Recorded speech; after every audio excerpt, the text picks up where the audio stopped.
Bonjour Guy. Bonjour Cécile, bonjour Patrick, bonjour à tous. Alors Guy, vous voulez enfin nous parler du feuilleton Icardi ou pas, ce joueur du Paris Saint-Germain? On en est où? Oui, absolument. Reprenons le fil chronologique de cette dramatique affaire.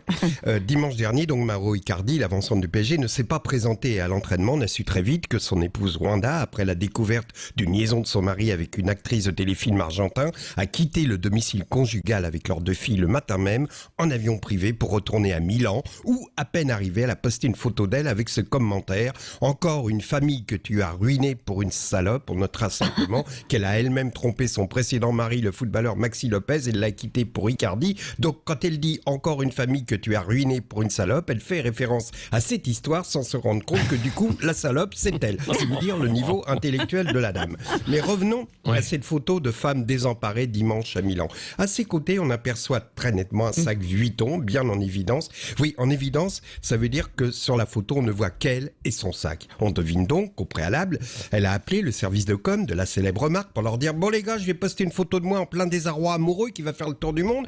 Je vais mettre un sac à mes côtés, c'est 300 000. Oui, je sais, d'habitude c'est 200, mais là tout le monde va en parler, c'est 300, même Carlier avec Patrick sur la radio, c'est dire, donc c'est 300, sinon je pose avec le Birkin de Hermès. Ils ont répondu: bon bah d'accord madame Wanda, 300, mais s'il vous plaît mettez bien le modèle Grand Palais Luxe, on a du mal sur cette gamme. Bon, merci les gars, faut que je vous laisse, et je vais faire savoir à mes 9 millions de followers à quel point je souffre, tcha-tcha.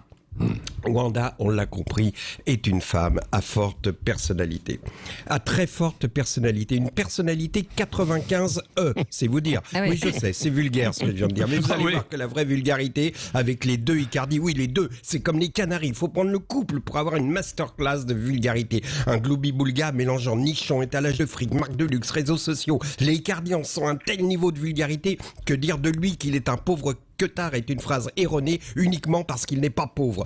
Pour vous donner une idée, lorsque tout allait bien entre eux il y a un an, ils ont publié une photo du couple en balade avec leur labrador sur laquelle Icardi avait ajouté ce commentaire: promenade avec mon chien et ma chienne. En voyant ça, Isabelle Alonso a dû être admise en réanimation. Mais Wanda, ça l'a fait rire, et sur les réseaux sociaux, elle a répondu emoji clin d'œil. Donc, Mauro Icardi était triste dimanche après-midi. Comme c'est un être sensible et délicat, il a envoyé à sa femme sur les réseaux sociaux une photo du couple où il a la tête entre les 2 95E sur lesquels il avait dessiné 2 cœurs. Et pour Icardi, 2 cœurs sur les nichons de sa femme, c'est le romantisme absolu. Et pour elle aussi, puisque bouleversée par ce déchirant cri d'amour, elle est rentrée à Paris hier et les 2 tourtereaux réconciliés ont publié une dernière photo où on les voit tous les deux au-dessous de laquelle Icardi a juste écrit mon amour. Oui, en fait, il avait dessiné une bite en érection, symbole pour lui de cet amour retrouvé, mais ses conseillers lui ont déconseillé. C'est beau une femme qui pardonne, c'est beau un homme qui ne souffre plus. Ce matin, il se prépare à aller à nouveau s'entraîner. Au même moment, à Lille, dans la circonscription de Monsieur Quatennens, Kevin Vermeulen marche dans les rues vers son tramway qui l'emmènera au boulot. Lui aussi a été quitté par sa femme dimanche dans l'après-midi. Il sanglotait dans son HLM en regardant la télé. Oui, bien sûr, parce qu'il était triste du départ de sa femme, mais aussi parce qu'il regardait à la télé l'émission Vivement Dimanche avec Matt Pokora comme invité, et que pour regarder ça le dimanche à 15h10, il faut être très vieux ou très malheureux. Kevin Vermeulen était très malheureux, mais il était allé au boulot lundi, car sinon il se faisait virer. La métaphore Icardi, Kevin Vermeulen est facile, je vous l'accorde, mais elle est le symbole de notre monde. D'un côté, ceux qui vivent en classe premium, de l'autre, la majorité qui traverse la vie en écho. Monsieur Quatennens a décidé de s'occuper des Kevin Vermeulen plutôt que des Icardi, qu'il en soit remercié. Merci Guy Carlier et Adrien Quatennens, qui sera notre invité tout à l'heure à 8h15. Et Cécile veut ajouter un petit commentaire? Oui, elle vient de retweeter une photo d'elle de sa main sans alliance en disant: je préfère ma main sans alliance, et il y a encore des bottines Vuitton. Voilà, comme ça c'est d'accord. Les affaires reprennent. Merci.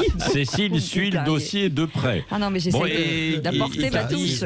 Il n'y a pas d'autres commentaires. Les affaires reprennent. Icardi pourrait peut-être jouer au foot, non? C'est peut-être pas une mauvaise idée, quoi. Ouais.